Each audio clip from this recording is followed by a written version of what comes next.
simplifying adhesive luting is one of the goals of the G-CEM ONE Symposium, which takes place this year, 2021, in preparation of the 100th birthday of the GC Corporation. I talk with Laetitia about the small details of this product, like the AEP Primer, why it makes sense to use it in combination with this new universal luting cement. Have fun listening.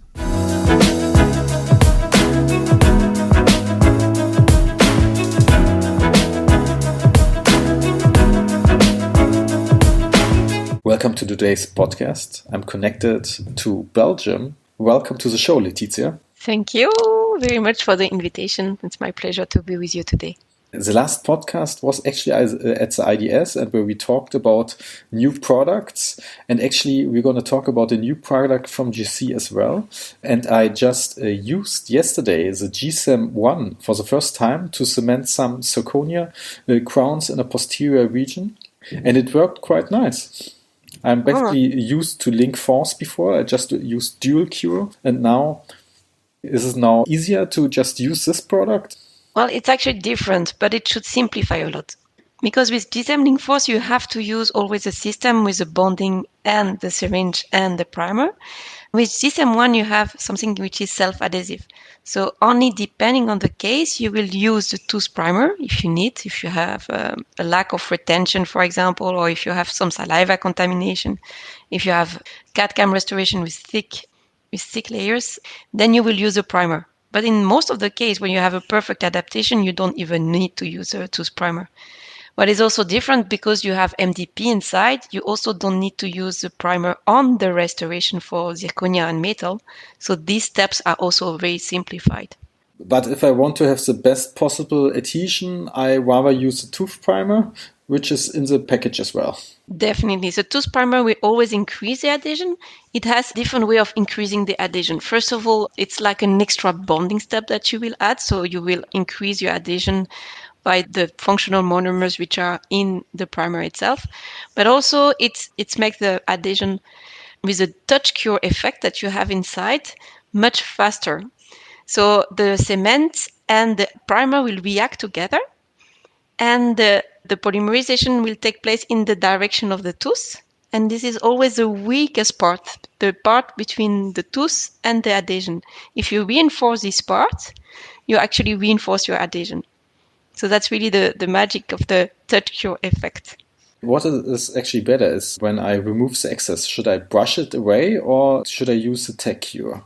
It's really technique dependent on the dentist, I would say. Both give a good option. A lot of dentists nowadays prefer to brush the excess because then there is also, you have a better control and you have less risk of tearing eventually the margin.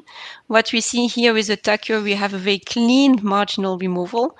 So that avoids that you have any gaps at the margin also because you can be quite precise. Some dentists use the tacure, then they press again, they do the final light curing, and then they do the final polishing to get an even smoother margin.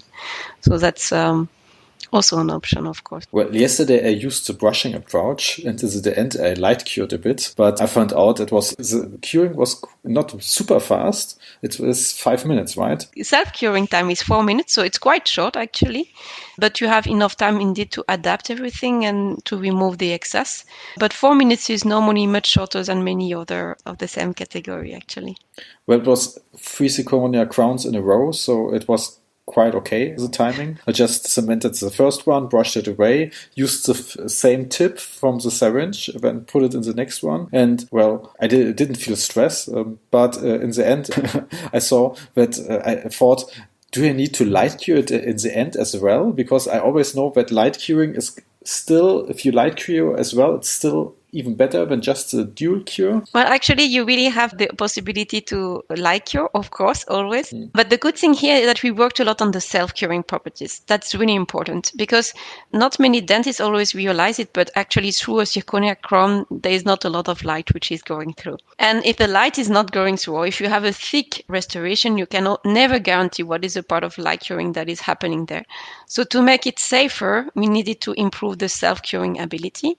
And then we added some extra catalyst in the to improve the setting process so that the flexural strengths, if we compare in the self-cure mode and in the light cure mode, is almost the same.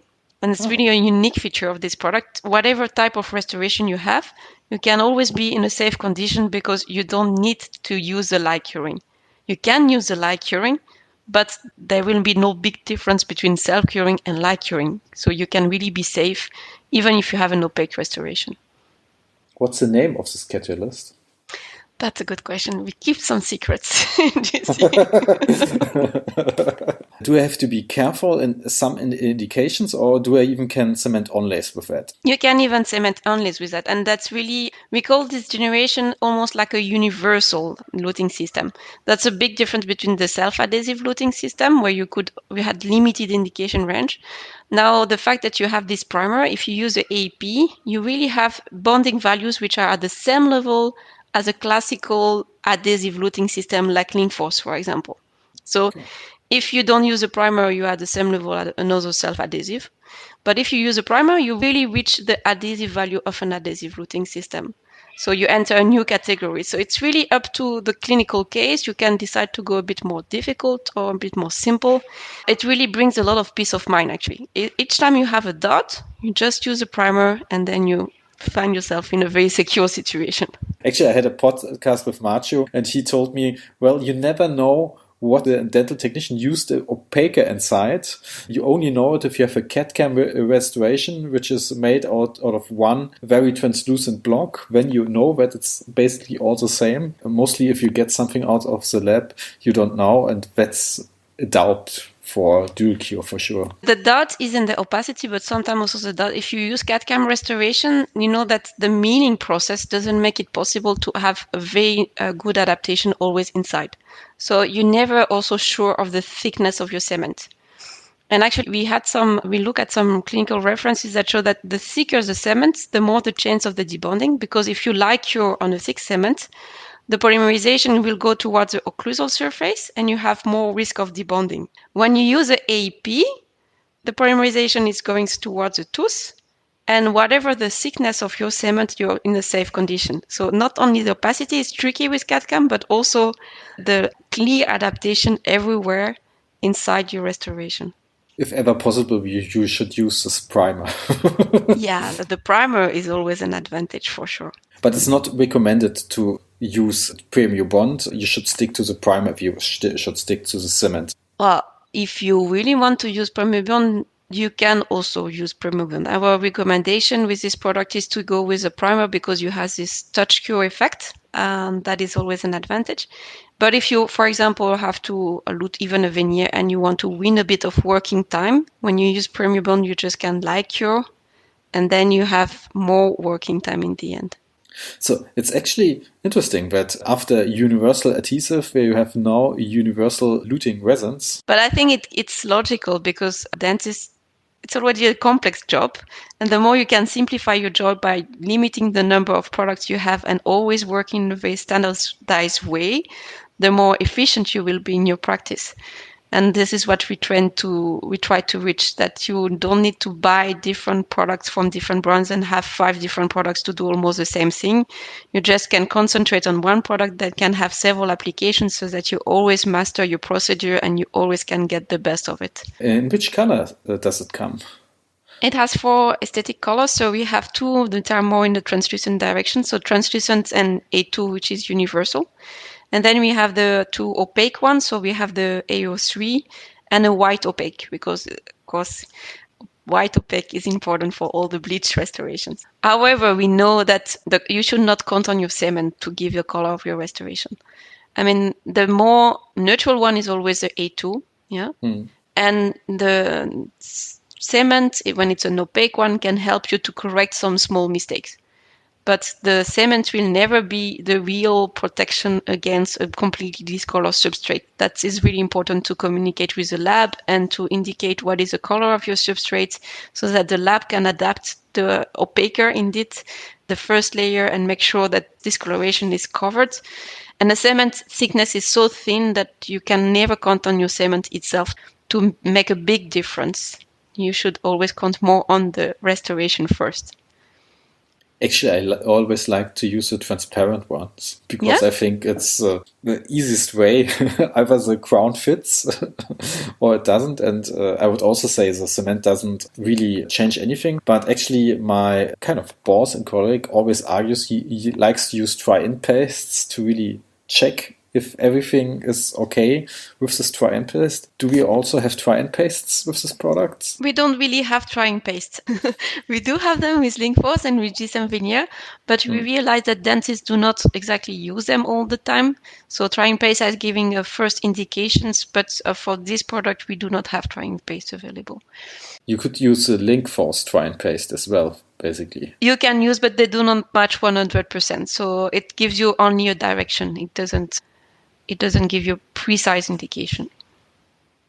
Everything is easier now. We can even loot fiber posts with it and don't have to worry about it a lot. No, of course you can loot a fiber post with it. We have these special endo tips that makes it easy to inject directly in the canal. It's dual cure, so even if you are in the depths of the canal, you can have some safety also there that it will cure.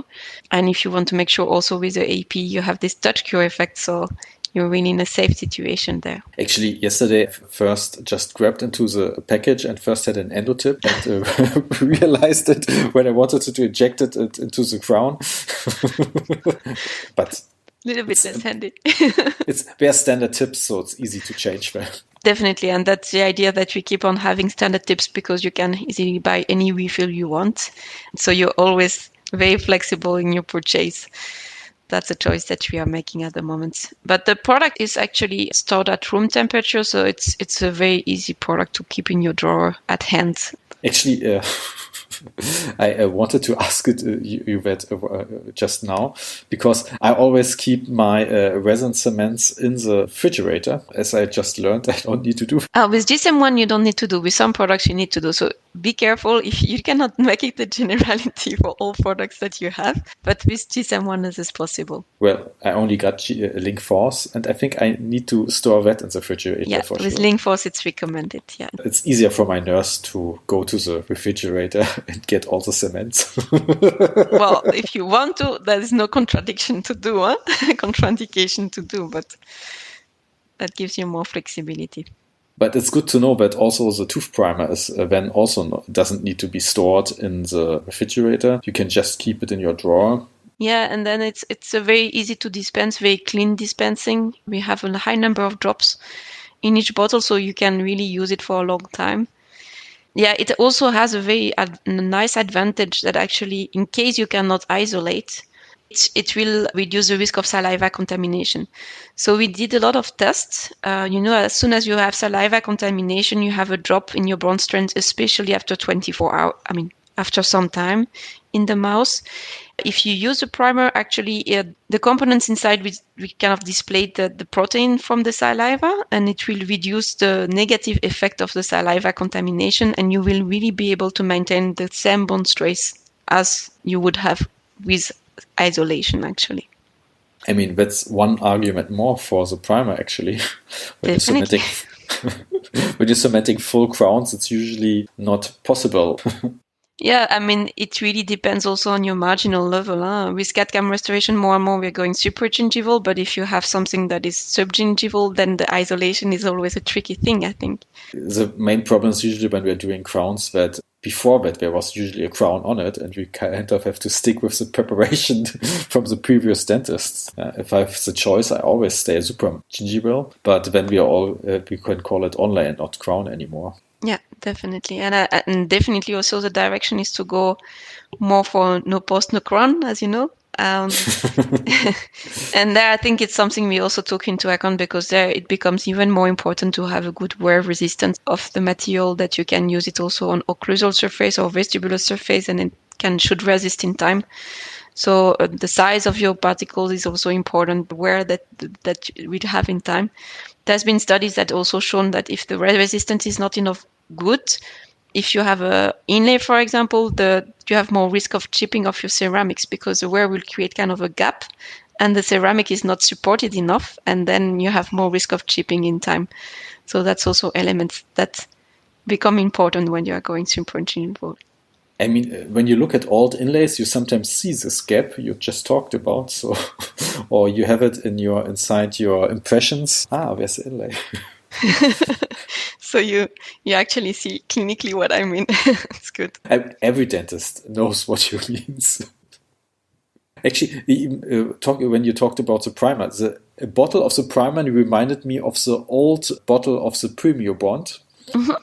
So it's indeed important that we have this silicone cover inside. This silicone cover is made to make a precise dispensing, so that you really have it helps to the dispensing, but it's also helpful for the insulation from the heat from the finger. So it's a very Japanese conception that we think about it until the end of the process.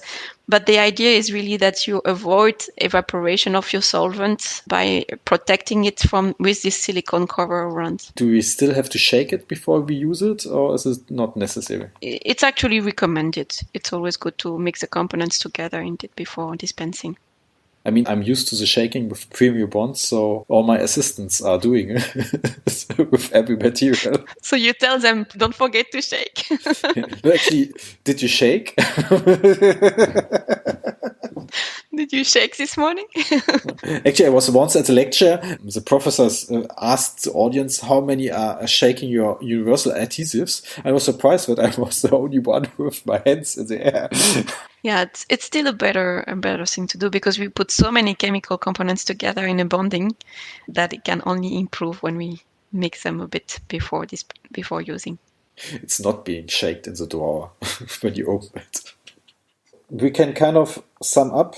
It's much more simple for all dentists who had problems with resin luting cements, or resin luting, not cements. It's a nice concept. It's a great concept, and I just tried it yesterday, so it works. I'm happy. My recall rate of 24 hours. Okay. No, it's really the purpose to simplify a lot the life without playing on the performance. So we make the performance even better, but we make the standardization possible. We simplify the inventory. We simplify also your nurse will always know this is G-CEM ONE. This is the only one you need for luting. No worry anymore, and trustable and reliable performance can be achieved. So that's what we wanted to bring with this cement. There will be a luting symposium next with GC. You won't have a lecture there. No, I'm not lecturing in it, but I can say that I know the lecturers, privileged to know them. We have a luting symposium that will be taking place on the 27th of May at 5 o'clock. The idea here is really that we think there is a change in the luting world. We wanted to give a status of what is happening there, where direction we are going, what can we bring new, and also adapt to all the different changes in terms of material use, procedure use, and simplification. So we asked 3 very good clinicians, all happen to be also working in the university, but working a lot in the clinics also, so close to the reality, to give us an approach of what is the status today in luting. We have the chance to have Dr. Cardozo from the KUL who will give an overview, and then followed by Dr. Zordin from Germany. We'll talk more about the change between self-adhesive to universal luting. And finally, we go more into clinical application with Dr. Sorrentino from Italy, with some nice clinical case, I think, and a lot of explanation and tips and tricks for the dentist. So I'm really looking forward for the lectures. Thanks for the insights. Thanks for the invitation. It was a pleasure to be with you today.